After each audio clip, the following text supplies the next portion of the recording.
All right, so this is just going to be a quick test showing the voice component modeling technique versus using a LFO random type of technique.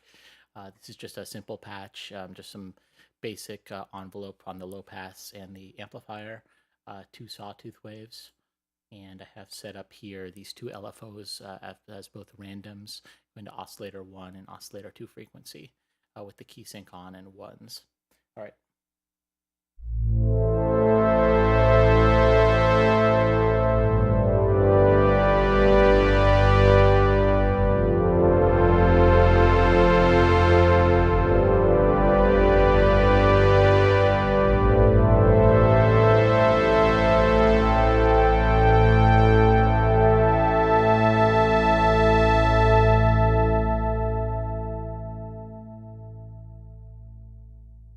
So as you hear there, in a couple of those chords, there was some pretty dissonant notes in there.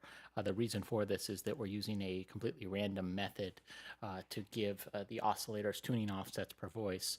And basically every time it's a roll of the dice, you may get both oscillators perfectly in tune, or on some of those you can hear where the oscillators started in divergent phases for the LFO. So they were very far apart, causing more phasing and dissonance. Not that dissonance is a bad thing always, but in this case, we're getting very random amounts, and it doesn't work very well a lot of the times. All right, so I'm going to turn off these LFOs and just turn on my voice modeling. Turn on the gated sequencer here, and I have this set up to use a intonation offset going up the keyboard. All of the notes get more flat relative to their target frequency, and that's separated on a voice by voice basis. Each voice has its own unique offsets. I'm just going to pull this up to about 17, which will give us a make it so the center of the keyboard will be mostly in tune. All right, here we go.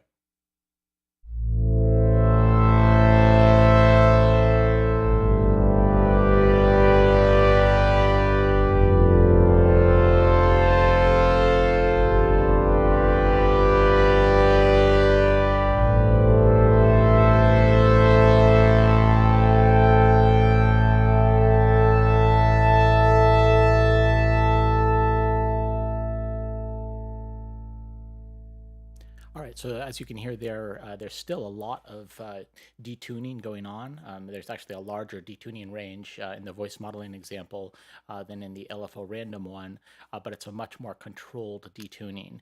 It's a designed disorder based on this voice modeling table. And so not only does it sound better because we're not getting crazy offsets in random places, but also it's repeatable. So every time I play this, I may start on a different note or a different voice number, but it's going to all be within reason of these offsets that I've set in this voice modeling table.